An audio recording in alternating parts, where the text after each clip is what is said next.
Ang star witness ay inilantad sa publiko ang umano'y pagka-adik sa iligal na gamot ni Pangulong Kuting Jr. Sa kanyang pahayag, ipinunyag niya na personal niyang nasaksihan ang paggamit ng iligal na droga ni Kuting Jr. sa iba't ibang okasyon. Ito ay nagdulot ng matinding reaksyon mula sa publiko at nagpainit ng diskusyon tungkol sa kredibilidad ng kasalukuyang administrasyon. Ayon sa witness, ang naturang pagkalulong ng Pangulong Kuting ay matagal na niyang nalalaman, ngunit ngayon lamang siya nagkaroon ng lakas ng loob upang isapubliko ang impormasyon. Sa isang press conference, sinabi ng witness na ang kanyang desisyon ay bunga ng kanyang hangarin na mailantad ang katotohanan at mailigtas ang bansa mula sa aniyay maling pamumuno.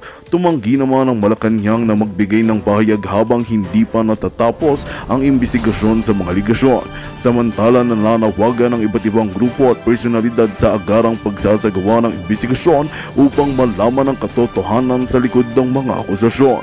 Ang mga taga-suporta naman ni Pangulo ay nanindigan na ito ay bahagi lamang ng isang smear campaign laban sa administrasyon.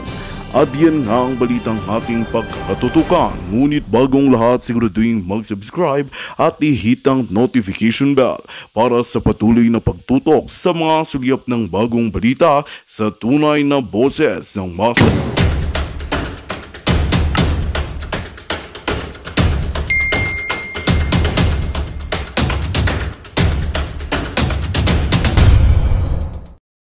Sa buong sambayan ng Pilipino na kung saan sabi ni JC Clover 330,000 views. Actually, ang ating Facebook ay nasa 300 plus thousand. Pero you know what? Kung hindi yan hinaharangan ni Liza Tanas, ang ating Facebook page ay milyones na yan mga palangga. But I would like to thanks I would like to thank you all for sharing, especially yung mga positive na nag-share kay Cathy Binag na talaga namang kasing tapang ko. O, diba? Dapat mahawa na kayo lahat ng... Actually, mas matapang siya. You know why? Sabi ko nga sa kanya, mas matapang siya kasi yung pinagdaanan niyang panghaharas, pangbubuli sa miyembro ng Voltes 5 ay mas malupit nga ang pinagdaanan niya. Alright, sabi ni Cotton Fiend 2025.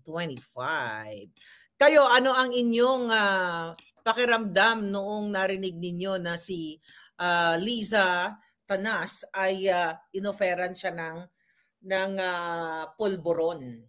Okay?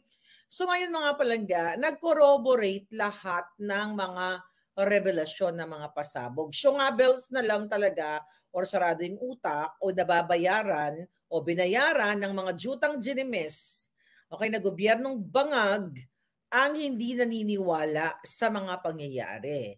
Ulitin natin, nag-start ang pulboronic issue na ito na talagang pinag-usapan ng bayan during campaign na kung saan in-expose ni Pangulong Duterte na sinabi niya sa aeroplano, nagsusuyop yung mga yan, si Bangag at ang kanyang mga kasama sa Voltes 5 o Voltes Bangag. Okay. So, confirmed then also yung sinabi yung nilabas natin na pre-op and authority to op na, tinayuan naman ni Morales doon sa Senate. Then si Cosseteng and yung pulmoronic video. By the way, tanga na lang talaga at mga trolls ni Liza Tanas ang hindi maniniwala dyan. Alam nila totoo, pero syempre saradong utak nila. Ngayon, hanggang ngayon wala pa rin kaso si Gibo. Alright? Wala pang kaso si Liza Tanas. But anyway, mga kababayan, itong itong pangyayari, ano ba title natin? Dapat na si Bato, sila Robin Padilla, diba, yung Committee on Drugs and Public Order. Ayan, anong laman ng USB? Okay, mamaya pag-usapan natin yan. Kasi meron sinend sa akin na isa pa lang. Isa pa lang. I will tell you kung ano i-describe ko sa inyo. Ngayon, dapat yung PDEA leaks, mga kababayan, eto na yung pagkakataon ni Bato at yung Committee on Drugs na ipatawag sa Senado, kayo sa Kongreso at saka sa lower and upper house, ipatawag si Cathy Binag. siya ay, paupuin doon kung ano ba ang sinasabi niya. Ano ba to? Di ba? I-cross-exam siya ng mga jutang ginines dyan. Okay? At dapat nga, may mga I think si Ed Alunan or si, ano ba yung nag-post na yon, na dapat ipa-raid na yung Malacanang. Kasi, nandyan ang pulburon. Kung natatandaan ninyo, sinabi ni Marcos Jr. sa isang interview niya, binlag natin to na may multo daw sa Malacanang. Okay? Na nagtago daw sila sa dilim ng mga kaibigan niya. Sino ba mga kaibigan niya? Si Voltes 5, sila Dameo, Daza, Florendo, Zobel, sila yung mga yan. Okay? Kaya nga ang sabi ko noon, bakit sila nagtago sa dilim? 2:00 ng madaling araw. Ano ang tinira nila sa dilim? Diba? Ano ang tinira nila sa kadiliman? So doon pa lang sabi ko nga, nag-corroborate ang story nito. And I hope etong si Bato ay talagang ipatawag niya si Cathy Binag nang magkalinawan. Imagine ninyo mga kababayan, kung inyong tignan ang kwento ni Cathy Binag, bilang isang babae ay inabuso siya. Although hindi niya pa, di ba siguro magpa-part 2 interview tayo, Cathy, if you're listening, maybe mag-part 2 tayo kasi hindi pa talaga niya naikwento lahat ang mga dapat niyang ikwento, may kulang pa doon. Well, di mo agad marinig sa isang sitting na yon. Ngayon, napakahalaga ng kanyang statement dahil 10 years nga niya nakasama itong si Florendo. Ngayon, mga kababayan, ayon sa ating puting ahas na sa loob ng Malacanang, simula daw nung napanood daw nila sa Malacanang ang interview ni Cathy. Excuse me. Ngayon, mga palangga, nung time na yun, hindi daw lumabas, babasa ko lang yung message. Hindi daw lumabas si Liza Tanas sa kanyang lungga kasi nag-strategize at nagtatatawag ng kanyang mga minions, ng kanyang mga alipores para what? Magbayad ng trolls, magbayad ng mga AI bots para sirain si Cathy Binag. Okay? Para sirain. Okay? Para sirain. Paano mo sisirain ang isang taong inamin niya? Okay? Na yung mga may mga panahon, di ba? Sabi niya nga, out of what? Stupidity ba ang term niya? Or mga pagkakamali niya? Inamin naman niya. Okay, sisirain nila si Cathy. Pero mga hunghang, actually, bago nyo pa siya sirain, may mga tumawag sa akin. Bago ko pa nakilala, nalaman yung kanyang Facebook page, may mga nagsabi sa akin kasi na, Miss Maharlika, yung kontakin mo si Cathy Binag. May mga ganun pa Bago ko nabasa actually yung post niya, meron yan siyang pulburon video. Alright? Meron siyang pulburon video. Ngayon sabi ko, sino ba tong Cathy Binag? Yung iba, negative yung sinabi. Yung iba, mga kakilala ko, negative yung sinasabi nila about kay Cathy na siya daw ay mistress. Okay? Baka stressed. Baka na-stress si Cathy kay Florendo. 'Di ba? Ay kasi na-stress talaga siya. 'Di ba? Parang sabi ko kay Cathy, you know what? 3 na tayo matatapang na kababaihan na lumalaban. Sabi ko, yung isa si distress mother. Distress. 'Di ba? Hindi pa lumalabas 'yon. Next in line na 'yon. Then si mistress. 'Di ba? Stress na stress kasi siya sa mga ginagawa sa kanya. Pero kita niyo naman, alindog niya. But ganun pa man, eto yon. Sabi ko sa kanya, I am a very straightforward person, darling.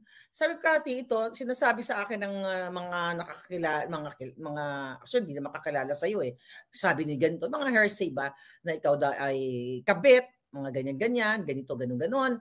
Tapos, sabi ko, I don't judge people. Okay? Kung ano man yung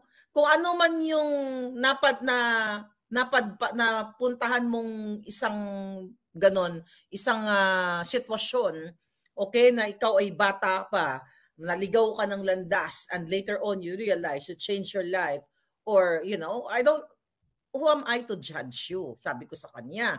Sabi ko, nilalatag ko lang sa'yo, eto, sabi ko, willing ka ba na lumabas talaga? Kasi eto yung sisirain sa'yo.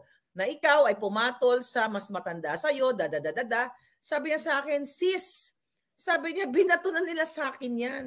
Even yung family ng mga Florendo, binato na nila sa akin yan. Nandyan naman yan. Nag-hire pa nga yan sila ng mga firm para to destroy me. Sabi niya, paano nila ako i-destroy? Sabi niya, paano ako, sabi niya na gano'n, paano nila ako sinasabi na homewrecker, may mga gano'n. Nung pumasok, si Kathy Binag sa buhay ni Florendo, ay wala na sila ni Margie Moran. Di ba? Miss Universe.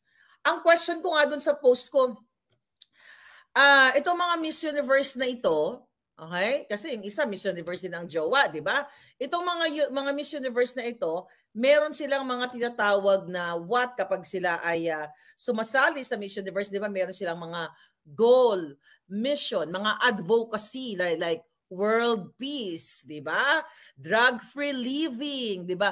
Raising awareness patungkol sa mga pulboronic, para yung mga kabataan to promote healthy lifestyle, di ba? So yun yung mga dramatization ng mga beauty queens na kapag sumali, pag may mga questiones na gano'n, di ba, to promote pulboronic, free living, chuchu-chuchu, world peace, i-encourage yung mga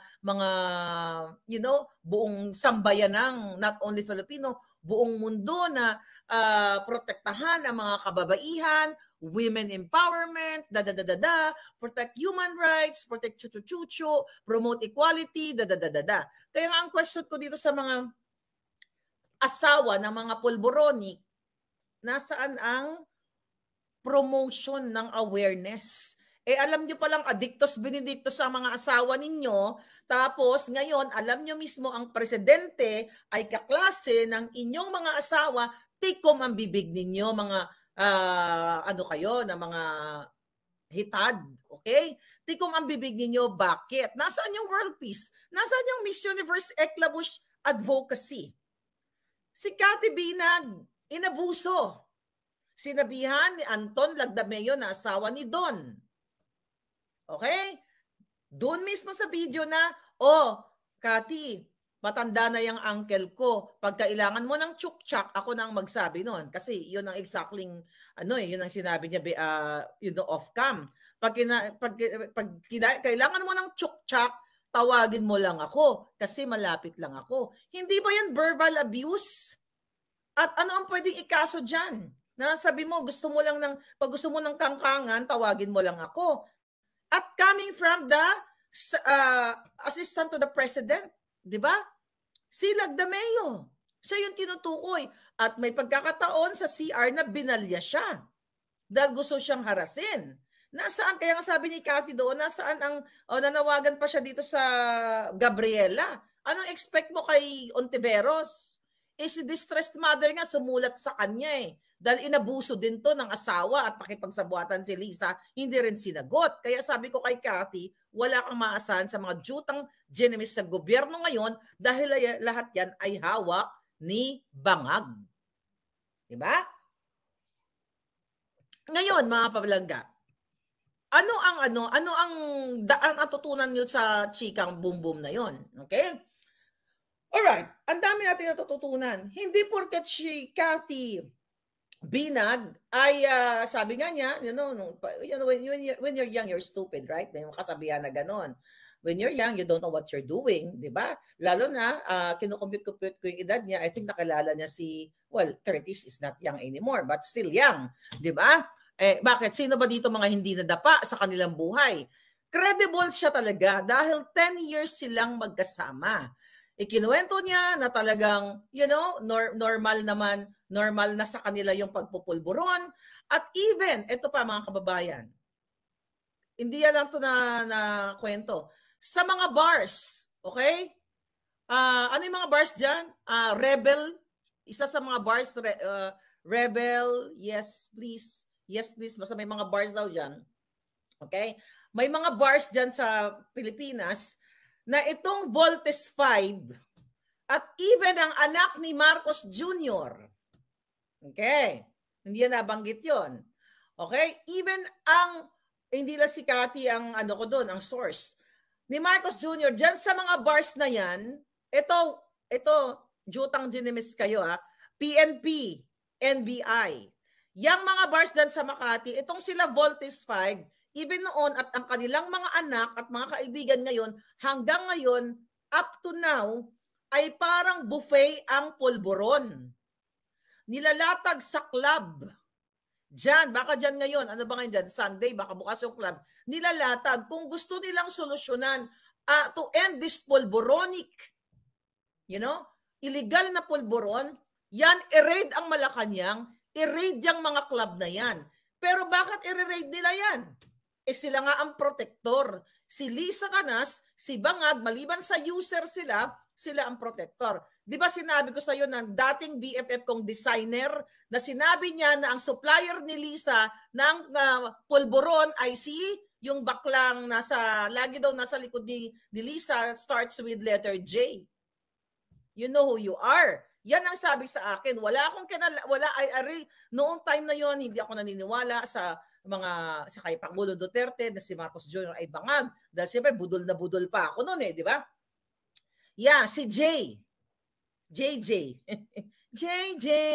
Yan ang supplier ni Lisa daw ng pulburon. And also, mga kababayan, actually right after nang nag-interview kami ni Cathy, may tumawag sa akin. Alright? Malapit. Kamag-anak. Well, yung tumawag sa akin, malapit ito sa mga Romualdez. Okay, Marcos Romualdez. Ikaw, Lisa, eto, makinig kang hitad kang jutang genimis mong tawatan ka, lisad kidnapper, lahat na lang pulboronic. Eto mga kababayan, dito din sa Nara, sa bahay nila sa Forest Park, yung kamag-anak nyo na ang initial ay ERQ. Okay? Siguro kilala nyo na yan. Sinong nakakakilala kay ERQ? Si ERQ na kamag-anak ninyo, Senator Amy Marcos, ikaw Bangag, ikaw Lisa, ikaw kasi ang nag-alok. Pumasok siya. Another revelation to. Ayok magpa-interview ito. Pumasok siya doon sa bahay ni Lisa Tanas at ni Bangag at inalok din siya ang sabi pa nga, hey E, sabi niya, you want some Coke? Ang sagot daw nito ni ESQ, sabi niya, yeah, sabi niya na ganun, diet please. Nagtawanan silang lahat. According to my source, last night na tumawag sa akin, nagtawanan daw sila. Kasi sabi niya, diet Coke ang sabi niya. Yung pala, yung pulburon ang minimin. So itong taong ito, I hope magsalitaan. I'm looking forward na magsalta na, magkaroon ng lakas ng loob ang yung mga nakapaligid sa kanila. So parang buffet. Sinabi ni Cathy yun. Ay, hindi ko lang kung nabanggit yun. Basta off-cam. Parang buffet o regular na. Parang buffet ang pulburon sa kanila. Did I say ER? No, ERQ. ERQ. Yeah, ERQ. Okay. Yun yung pangalan niya. Yeah, babae din. So, inalok ni Lisa. Pangalawa ito, pero I don't know kung magsasalita ito. ERQ ang kanyang, baka may nakakakilala. Sige, sabihin ko kung natumbok ninyo. Inalok niya ng Coca-Cola. So, akala totoong Coke talaga.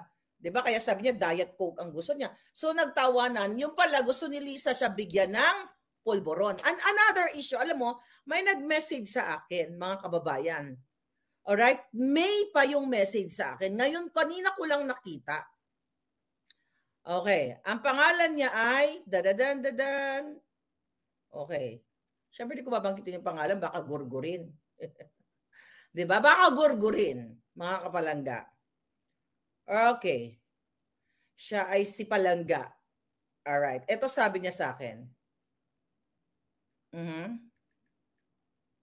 Okay. May pa ang message niya. Okay. Sabi niya, hi Maharlika.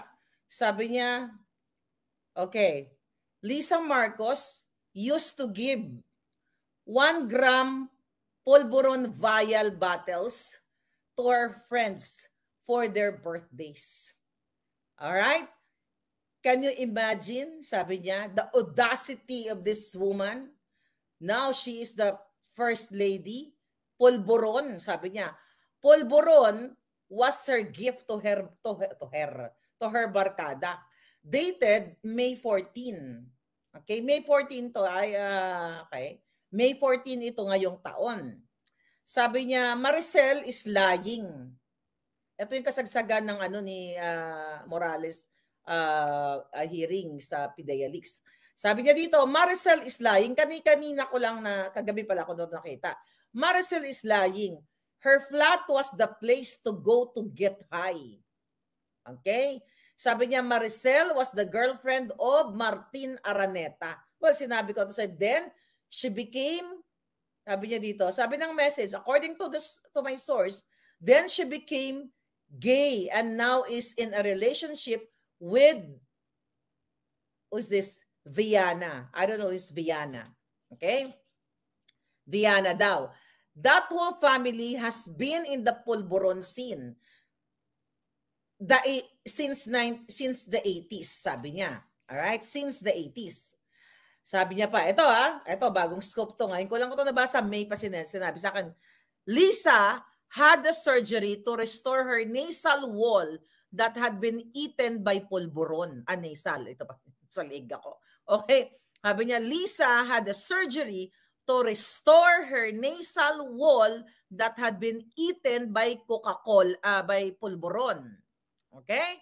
Alright, explain pa nga niya dito. Nasal, snorting of pulburon, sabi niya, crystals causes destruction of the septal and nasal mucosa, which eventually provides exposure of the septal cartilage. Okay? Sabi niya, this exposure eventually leads to septal chondritis.